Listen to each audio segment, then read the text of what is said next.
After confirming prior arrangements for payment on the dress and petticoats, which Prissy did not understand, Janet led the group to several other stores to purchase accessories, including matching pink 4.5-inch heels, pink lace fingerless gloves, a pink satin clutch purse, and jewelry.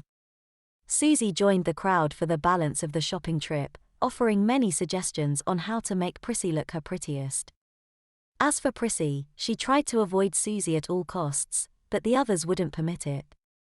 So he was forced to act the part of an excitable teenage girl before her, happily purchasing all of the necessary finery for a memorable night at the prom.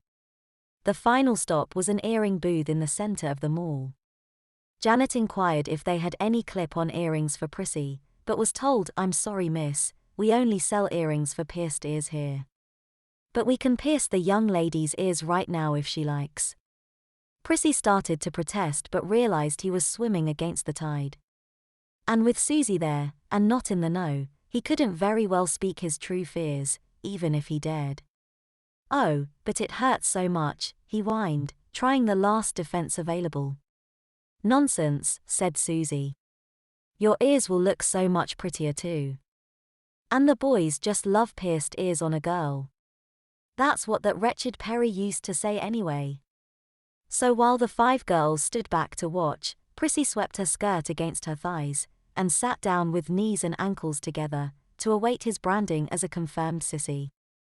Pierced earrings, in both ears.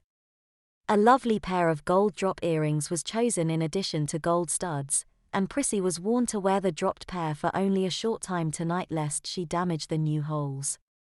It was late in the afternoon when Prissy arrived back at Janet's to prepare for the prom. Since this was only the sophomore prom, it was not unusual for girls to attend without dates.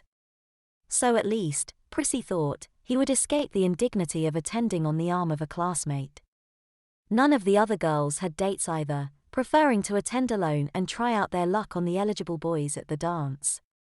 The house was a flurry of activity as the 4 girls and 1 boy competed for space before the mirror in order to primp and preen. Prissy didn't do much primping and preening however. He had 4 girls to do it for him. More videotape was taken of Prissy modeling his stunningly feminine pink gown, and the group posed before a camera set with an automatic timer as well before they left. While Janet and her friends were by no means unattractive, there was no doubt that Prissy was the star.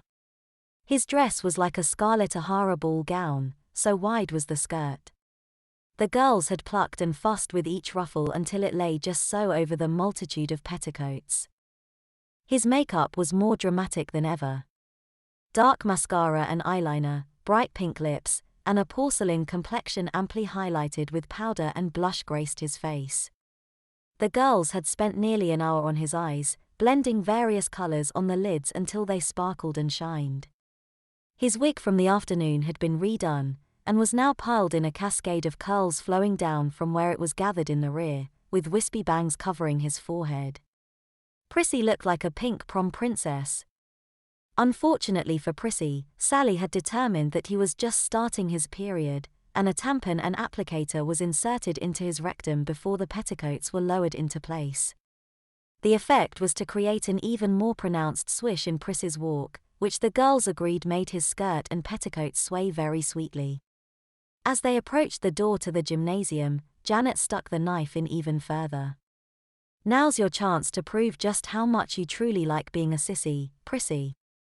Remember how girls practice how to look pretty so they can trap a man someday into supporting them, and they can stay home and play dolls with real kids," she teased.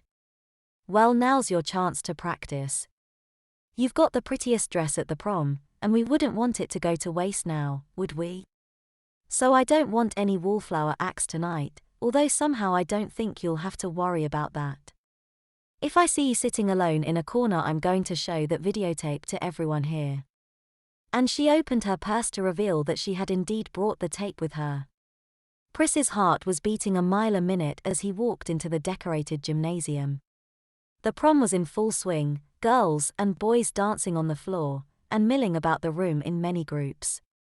Prissy grasped his skirts in both hands, while still managing to hold his pink satin clutch purse, and stepped girlishly into the room.